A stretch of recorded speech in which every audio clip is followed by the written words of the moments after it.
The city of Vostok was a place forgotten by the sun. It existed under a perpetual blanket of winter gray, its streets forever etched with frost and shadows. On this particularly bitter evening, the wind howled a lonely tune through the narrow alleys, whipping snow into dizzying spirals. High up on a rooftop, nestled deep within the gloom of a crumbling chimney stack, a man named Cale waited. He was as still and as cold as the stone beneath him. Cale was an assassin. He worked for a powerful and secretive organization known as the Syndicate. His job was simple. He was given a name, a location, and an order. He never asked why. He never wondered who the person was or what they might have done. He was a tool, sharpened to a perfect point, and tools do not ask questions. They simply perform their function. Earlier that day, his boss, a severe man named Silas, had given him a new mission. "Your target is Dr. Ilara Voss," Silas had said, his voice like grinding ice. "She is a thief and a traitor. She has stolen something very dangerous, and she cannot be allowed to use it. Find her. Make the problem disappear." Cale had simply nodded, collected his rifle, and left without a word. Now he was here, in the poorest part of the city, looking at the address Silas had provided. It was a decrepit old building that looked like it might collapse under the weight of the snow on its roof. Cale thought it was the perfect hideout for a criminal. He settled in, peering through the powerful scope on his rifle. The crosshairs were trained on the building's front door. He breathed slowly, his finger resting lightly on the trigger. He expected to see a furtive, nervous woman glance out from behind a curtain. He was prepared to wait for hours. He did not have to wait long. The heavy wooden door creaked open, but it was not a single fearful woman who emerged. It was a crowd of children. They bundled out into the snow, little puffs of laughter clouding the freezing air. They were followed by a woman carrying a large steaming pot. Cale adjusted his scope, zooming in. The crosshairs settled directly on the woman's forehead. This was Dr. Ilara Voss. His finger tightened, but she was not acting like a thief on the run. She knelt right there in the deep snow, a gentle smile on her face, and began ladling hot soup into bowls for the children. Her coat was threadbare and far too thin for such weather. The children, who he now realized were orphans living in this dilapidated place, gathered around her.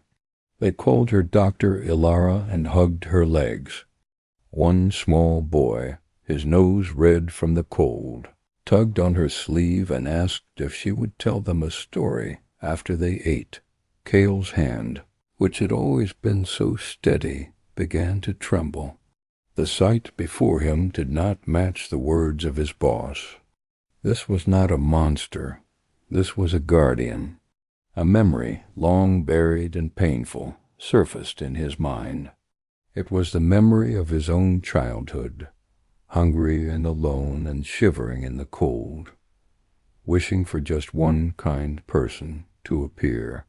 His mission, his orders, everything suddenly felt like a terrible lie.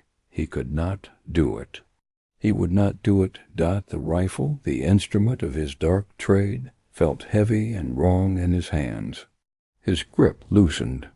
The weapon slipped from his fingers and landed with a soft, final thud in the snowdrift beside him. The reaper had just refused to reap, and his entire world was about to change because of it. The sound the rifle made was not loud. It was a dull, muffled thud as it landed in the thick snowdrift beside Cale. But in the quiet of the evening, broken only by the wind and the happy chatter of children, It might as well have been a THUNDERCLAP dot down in the street. The laughter stopped.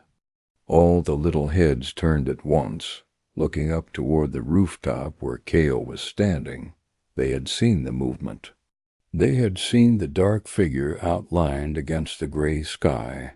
A little girl gasped and hid behind Dr. Alara's skirts. The woman herself slowly straightened up, her smile vanishing. She placed a protective hand on the shoulders of the children closest to her, pulling them gently behind her. Her eyes, wide with a sudden fear, were fixed on him. Cale stood frozen, not with cold, but with a feeling he could not name. He had been seen. His mission was a failure.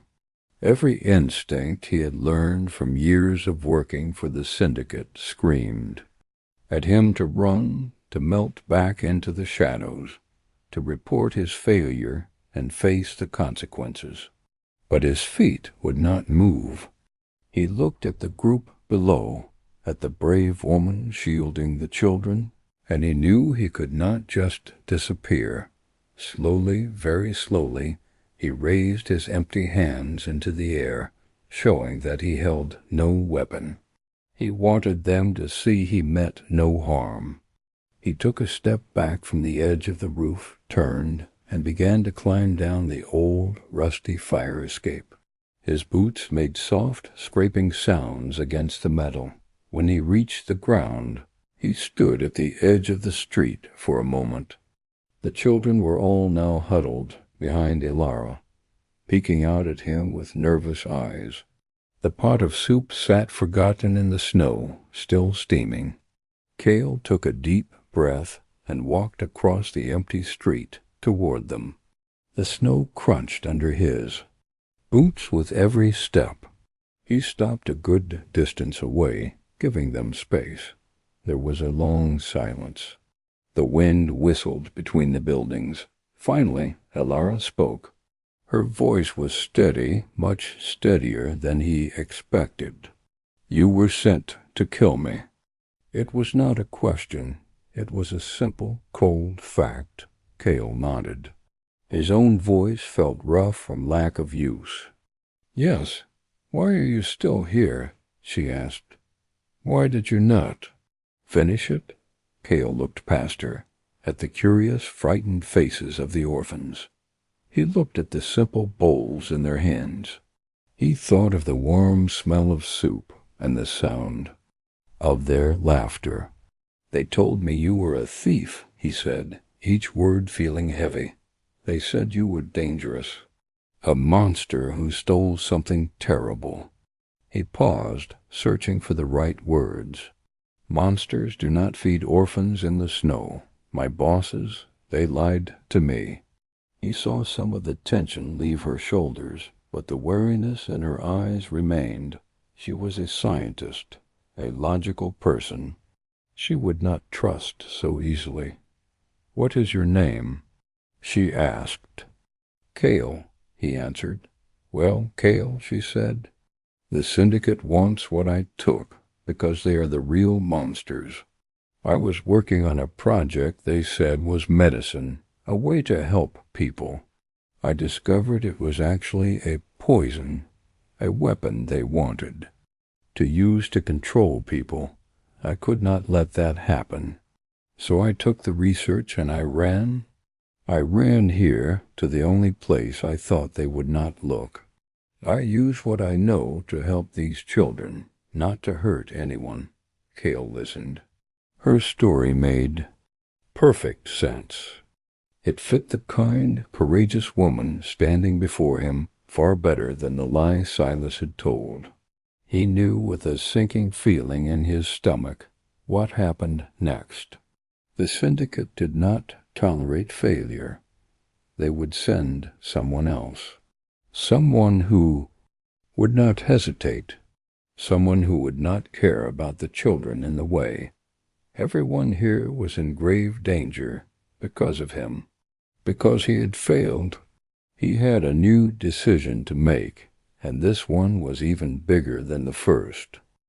The silence that followed Ilara's confession was immense, a heavy blanket smothering the narrow street. It was broken only by the relentless whisper of the wind and the faint, worried sniffle of the smallest child, a little girl whose entire head was now buried in the fabric of Ilara's coat.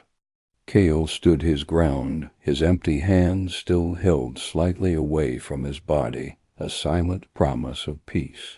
He could feel the weight of their collective gaze, a mixture of raw fear, deep suspicion, and a flicker of desperate hope. He was a stranger, a shadow from a world of violence that had suddenly intruded upon their fragile sanctuary. He understood their terror completely. He was the source of it. Ilara did not take her eyes off him. Her posture remained defensive, a shield between the children and the perceived threat. Yet Cale saw the calculating intelligence in her eyes. She was not just afraid.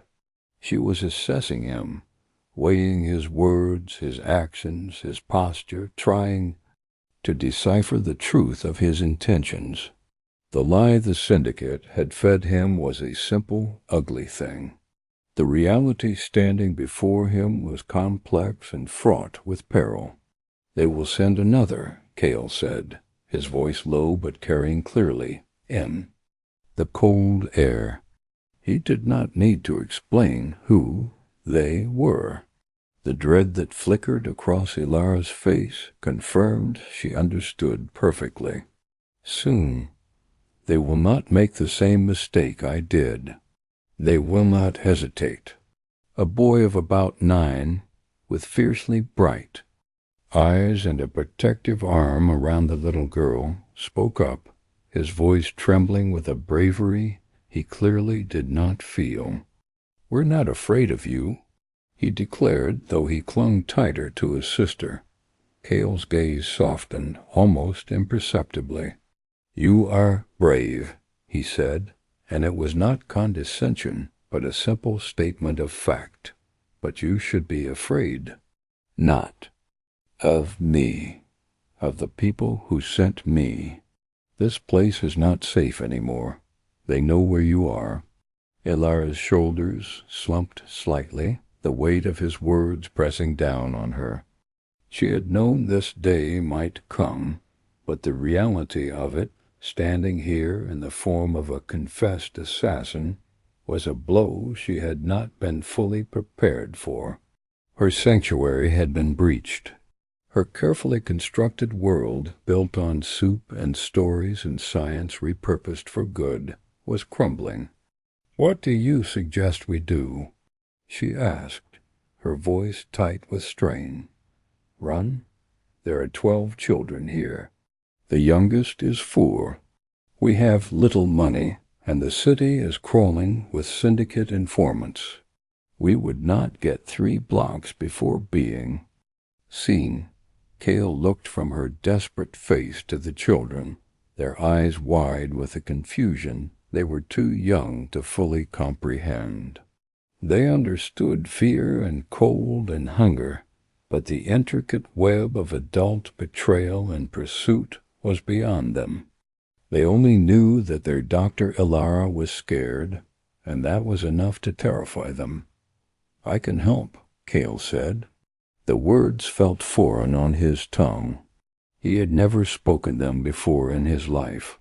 His purpose had always been to hinder, to harm, to end. Offering help was a new language, and he was stumbling over the simplest phrases. "Why?" The question was sharp, direct. Ilara's scientific mind demanded data, evidence. "Why would you help us? An hour ago you were sent to kill me. How do I know this isn't a trick? A way to earn my trust so you can finish the job more easily?" It was a fair question. It was the question he would have asked in her position. Cale had no proof to offer her, no certificate of goodness, no reference from a past life. His entire history was a ledger of red entries.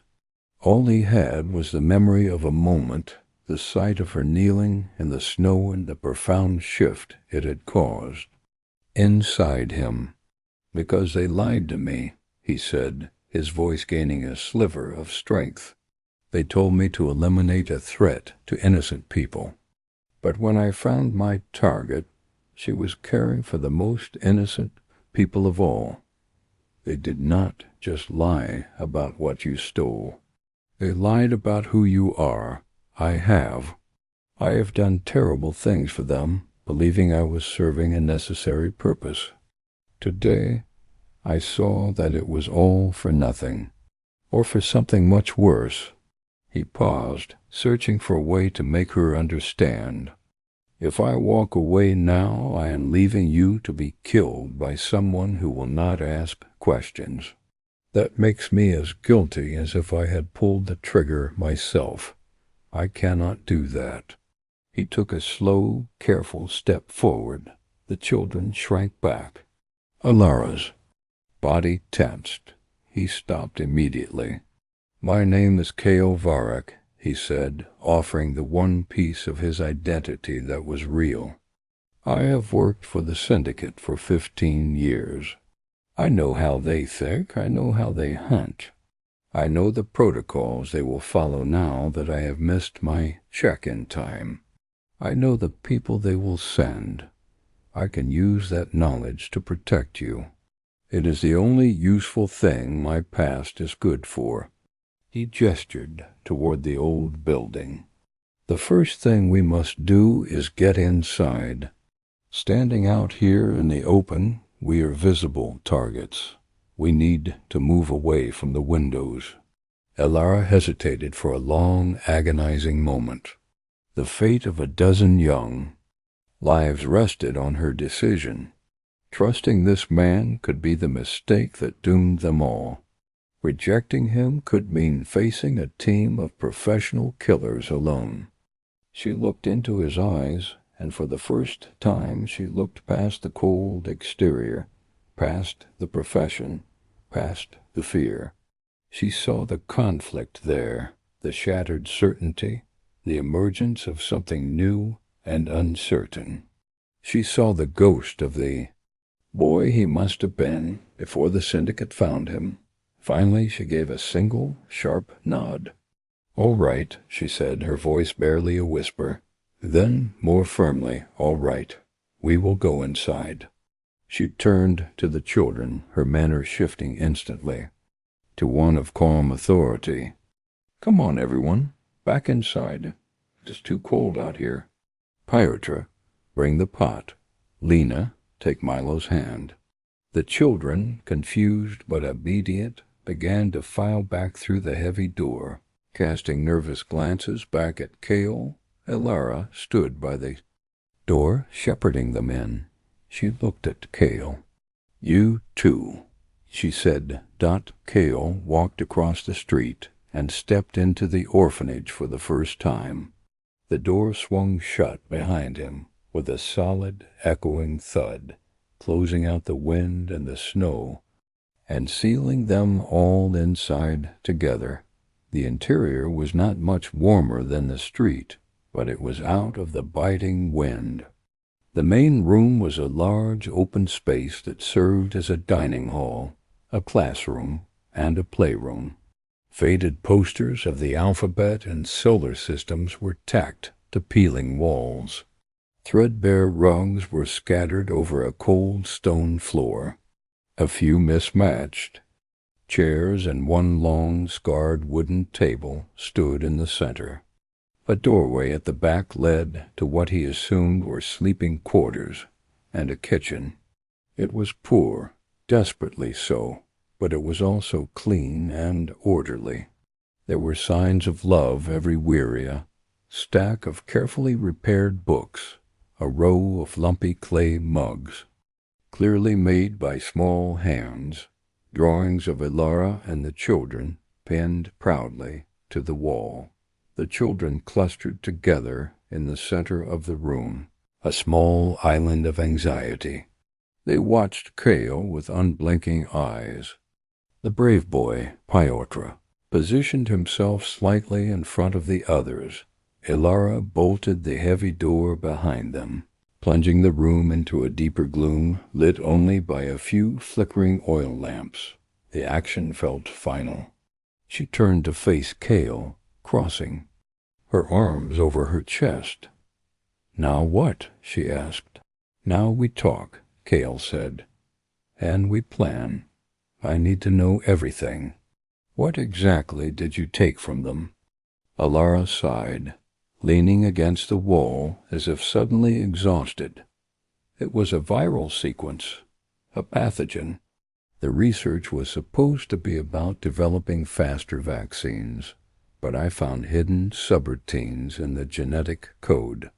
It was designed to be highly contagious but initially harmless. It would spread silently through a population. Then they could activate a secondary agent, a trigger, and it would become devastatingly lethal. It was a weapon of control. They could threaten any city, any nation, with a flick of a switch. I couldn't let them have it. I copied the core data onto a secure drive, destroyed my lab notes, and erased the primary servers. But they knew it was me. I only had a few hours head start." "Where is the drive now?" Cale asked. A faint, sad smile touched Ilara's lips. "Gone. I dismantled it and scattered the pieces in different parts of the city weeks ago. The information only exists here now," she said, tapping her temple. "And they know that. That's why they want me alive. They need me to rebuild the work. Killing me was only a last resort if they couldn't capture me. Your orders. They must have decided I was too much of a flight risk to capture." Cale processed this. It changed the calculus. They wouldn't just send a cleanup crew. They would send a capture team first. They would want to take her alive, which meant they would be careful, but also relentless. The children would be considered collateral obstacles to be removed. "The team they send will be good," Cale said, thinking aloud. "They will have trackers, thermal scopes. They will surround the building and move in quietly. They will use non-lethal force on you, Ilara, but they will have orders to neutralize any complications." His eyes flickered to the children. The little girl, Lena, began to cry softly. The sound seemed to break the icy tension in the room. Ilara immediately went to her, kneeling down and gathering her into her arms. "Sweetheart, it's all right. We're all together. We'll be all right." She looked over the child's head at Cale, her expression pleading. "There has to be a way." Cale looked around the room, his trained eyes seeing it not as a home, but as a defensive position. He saw the weak point-soled windows, the single door, the lack of a back exit. He saw the potential heavy table, the solid walls. "We have two advantages," he said, his voice taking on a focused, strategic tone. It was the voice he used when planning an operation, but now the goal was reversed. "First, they don't know I've switched sides. They will be expecting a failed agent, perhaps a coward who ran. They will not be expecting active, trained resistance. Second, we have time. Not much, but some. They will wait for full nightfall, for the darkest hours to move. That gives us a few hours to prepare." "Prepare for what?" Piotr asked, his voice small. "To defend your home," Cale said, looking directly at the boy. "I am not going to let them take Dr. Ilara, and I am not going to let them hurt any of you. But I will need your help, all of you." The children stared at him. Help? They were just children. What could they do? Cale moved to the long wooden table. "We need to barricade the door. This is solid. It will take them time to break through it. Piotr, you look strong. Can you help me move this? Piotr, emboldened by being spoken to directly and given a task, nodded vigorously. He hurried over, and together he and Cale pushed and dragged the heavy table against the bolted door. It was a start. Windows are the biggest problem, Cale said, looking at the large, grimy panes. They are the easiest way in. We can't board them up from the outside without drawing attention, but we can make it harder for them. He turned to Alara. Do you have any nails, hammers, any tools at all? Alara, now holding a calmer Lena on her hip, nodded. In a cupboard in the kitchen, not much, but some. Good, Cale said. We need to find anything heavy we can use, chairs, shelves, books. We will pile them in front of the windows on the inside. It won't stop them, but it will slow them down. And make noise if they try to get through. Noise is our friend. It will tell us where they are. He assigned tasks, his instructions clear and calm. 2 older girls were put in charge of gathering all the blankets and pillows, and taking the youngest children into the most interior room, a small storage closet with no windows, to build a nest and keep them safe and warm. Other children were tasked with gathering every pot, pan, and metal bowl they could find. Cale took Alara aside for a moment as the children scurried to their jobs, a new, nervous energy filling the room. I need to show you something, he said quietly. He led her to the front window, carefully keeping to the side so as not to be seen from outside. See the rooftop across the street? 2 buildings down, Alara squinted into the darkness. Yes, that's where I was. It's the perfect vantage point. That is where their sniper will be. His job will be to watch, to report, and to take a shot if anything goes wrong. If we can dislodge him or even just keep his attention divided, it will help. How do we do that? Alara asked, her mind a brilliant instrument of science, struggling to keep up with this new world of tactical warfare. Asterisk with a distraction, Cale said. He pointed to the collection of pots and pans the children were assembling, and a little bit of physics. For the next hour the old orphanage was a hive of quiet, focused activity. The children, empowered by having a mission, worked with a seriousness that was both heartbreaking and inspiring. They dragged chairs to block windows. They piled books into unstable but noisy stacks on the sills. Cale, with Piotr as his eager assistant, took the pots and pans and some sturdy string he found and created a simple but effective early warning system. He tied the string across the bottom of the staircase and connected it to a precarious tower of pans. If anyone tried to come up the stairs, the pans would come clattering down. He showed Alara how to hold a heavy rolling pin, not like a baker, but like a weapon.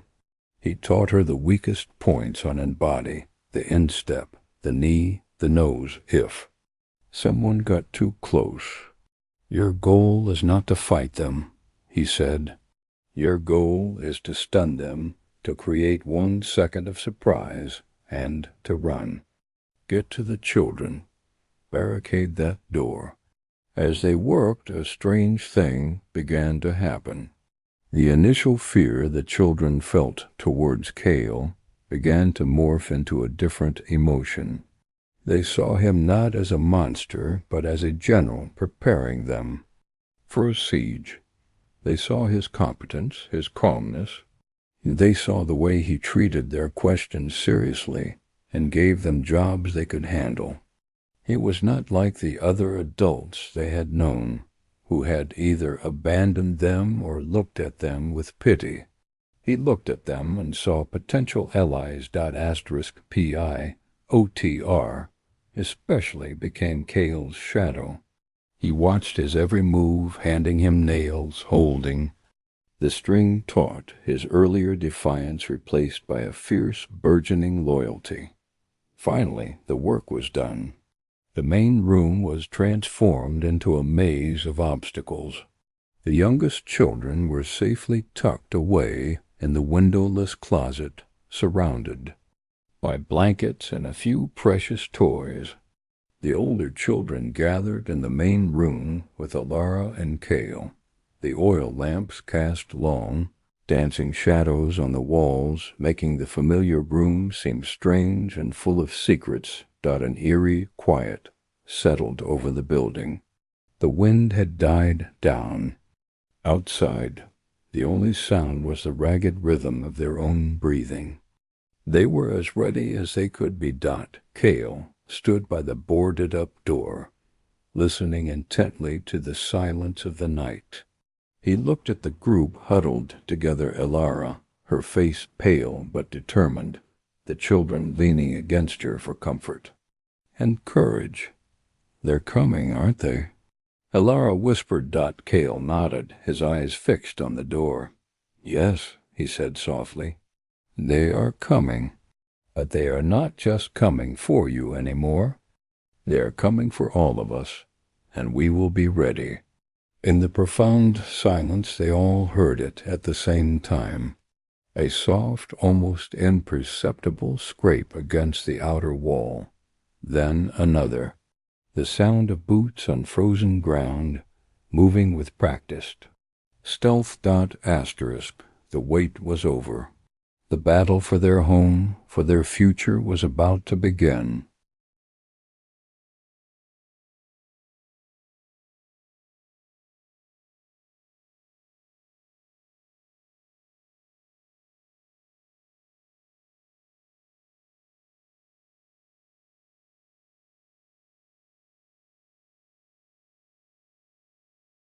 For a moment there was silence. He had done it. He had given them the time they needed. He pictured Alara and the children fleeing through the dark alley, disappearing into the labyrinth of the city. They were free. A profound exhaustion washed over him, mingling with the pain. It was over, but then a new sound cut through the silence. It was a high, thin, terrified scream, a child's scream. It came from the kitchen. Lena, the little one. They hadn't all gotten away. The exhaustion vanished, burned away by a white-hot fury. The vow he had made in the darkness was not just to Alara. It was to all of them, to Pyotra's bravery, to Lena's innocence. With a guttural roar that came from the very depths of his soul, Cale pushed himself to his feet. The pain was nothing. The fatigue was nothing. He was no longer just a man. He was a promise. He was a guardian. He looked around, his eyes landing on the fire axe, still embedded in the closet door. He wrenched it free, the heavy weight solid and sure in his hands. The operatives had taken his past, his choices, his life. They would not take his future. They would not take that little girl. He turned toward the kitchen, his eyes burning with a new, terrifying light. The hunters were about to become the hunted. The child's scream was a hook in Cale's heart, yanking him back from the edge of unconsciousness. The pain in his ribs, the warm trickle of blood down his arm, the dizzying ache in his head. It all vanished, burned away by a cold, purifying fury. They had not all escaped. The smallest of them, the most vulnerable, was still here, and the monsters were closing in. He pushed himself up from the cold stone floor, his body moving with a single-minded purpose that overrode its protests. His eyes scanned the wreckage of the main room, the scattered pots, the overturned furniture, the axe blade gleaming in the closet door. He wrapped his fingers around the axe's handle, the wood rough and solid in his grip. He wrenched it free with a single powerful pull. The weapon felt right in his hands, but its purpose was transformed. It was no longer a tool of breaking and entering. It was an instrument of protection, a promise made of cold steel. He moved toward the kitchen doorway, his steps silent despite his size, his breathing controlled. He was no longer the assassin they had known. He was something new, something they had not calculated. He was a father wolf whose den had been violated. He peered around the doorframe. The kitchen was a scene of halted flight. The large cupboard that concealed the servants' passage was swung open, revealing a dark, narrow tunnel. Elara was there, 1 foot in the passage, her body twisted back into the room. Her face was a mask of anguished terror. Just a few feet from her, the larger of the 2 operatives had a hold of little Lena, his hand clamped over her mouth, her tiny legs kicking uselessly in the air. The second operative stood guard, his weapon trained on Elara, preventing her from moving. "Let her go," Elara pleaded, her voice cracking. "Take me. I'll come willingly. Just let her go." The calm-voiced operative shook his head. "The child is a witness. You know the protocols, Doctor. Now be sensible. Your cooperation will make this easier for everyone." The man holding Lena adjusted his grip, muffling her terrified sobs. We're going to take them both, or worse." Kale did not speak. He did not warn them. He simply stepped into the room. His presence was a change in the air pressure. The 2 operatives turned.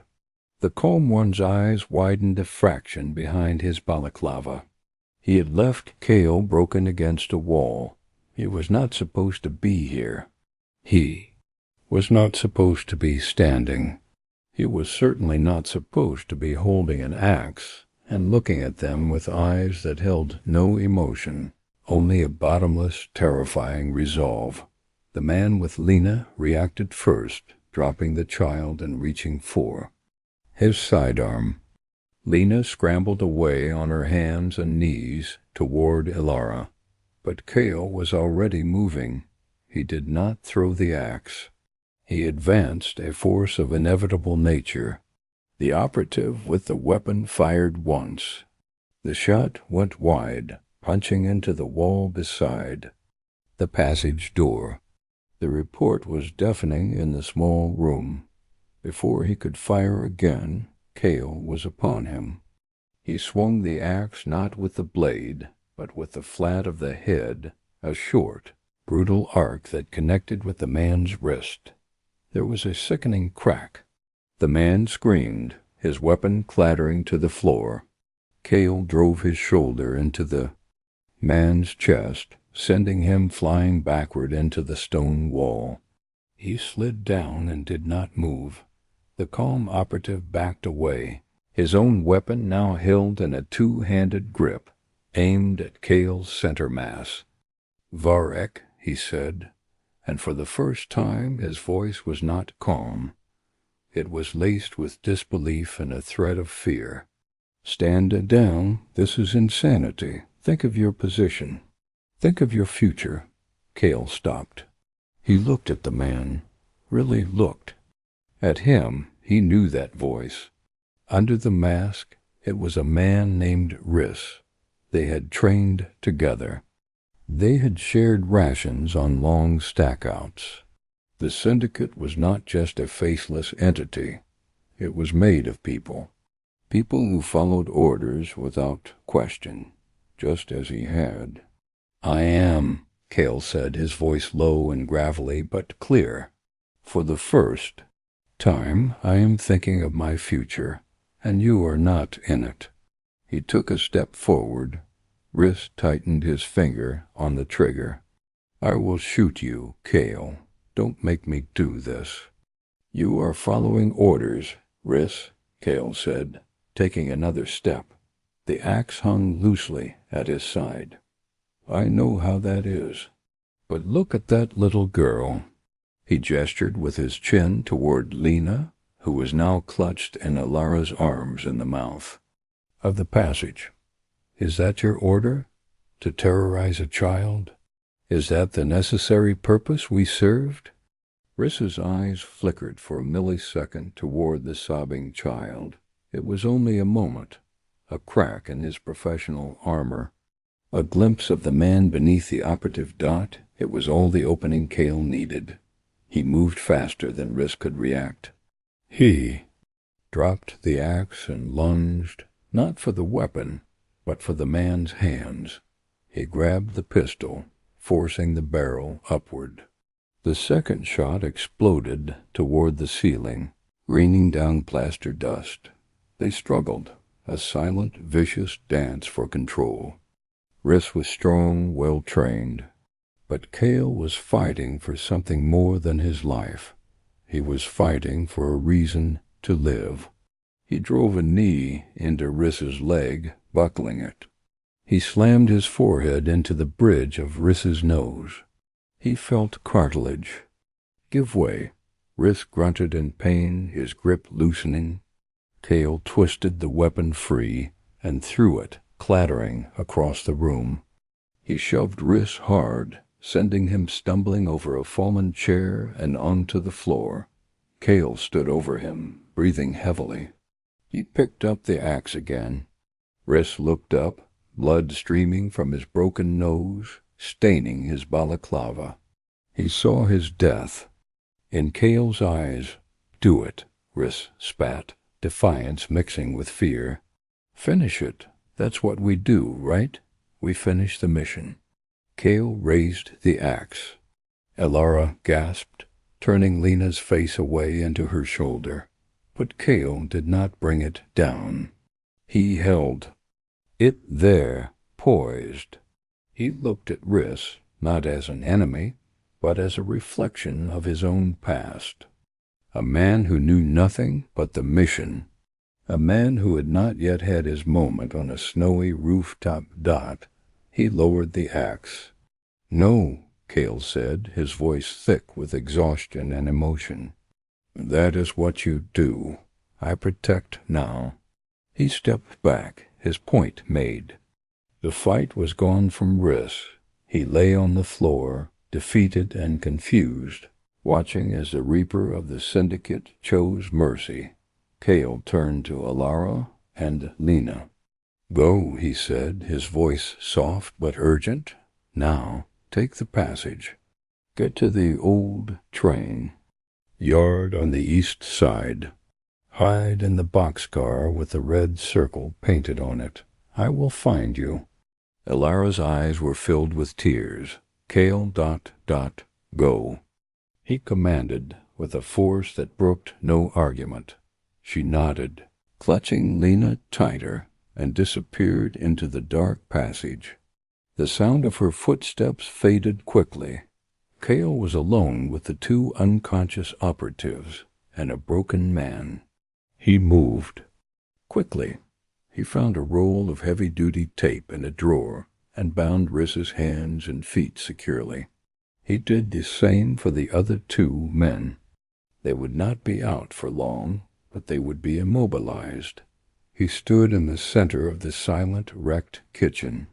The orphanage was a battlefield. It was no longer a home. It could never be a home again. The syndicate knew of it. They would send more. They would never stop.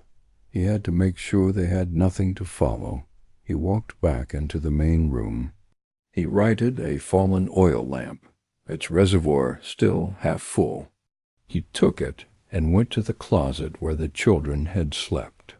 He poured the slick, flammable liquid onto their thin mattresses, onto the piles of drawings pinned to the wall, onto the wooden shelves that held their few precious books. He took a matchbox from his pocket. He struck a single match. The flame bloomed at the end of the tiny stick, a small dancing point of light in the gloom. He thought of the children's laughter. He thought of Alara's smile in the snow. He thought of the home they had built here, a tiny island of warmth in a cold. Whirled dot, and then he dropped the match. The flame caught instantly, racing across the oil, engulfing the bedding in a hungry, roaring wave. It leaped to the walls, consuming the children's drawings, turning their solar systems and alphabets to ash.kale, turned and walked away. He did not look back. He stepped through the kitchen, past the bound operatives, and into the dark servants' passage, pulling the cupboard door shut behind him. He emerged moments later into a cold, dirty alley. Behind him, orange light began to flicker in the windows of the orphanage. Smoke started to curl into the night sky. He had destroyed their past. He had erased their sanctuary, but he had saved their future. He had kept his vow.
go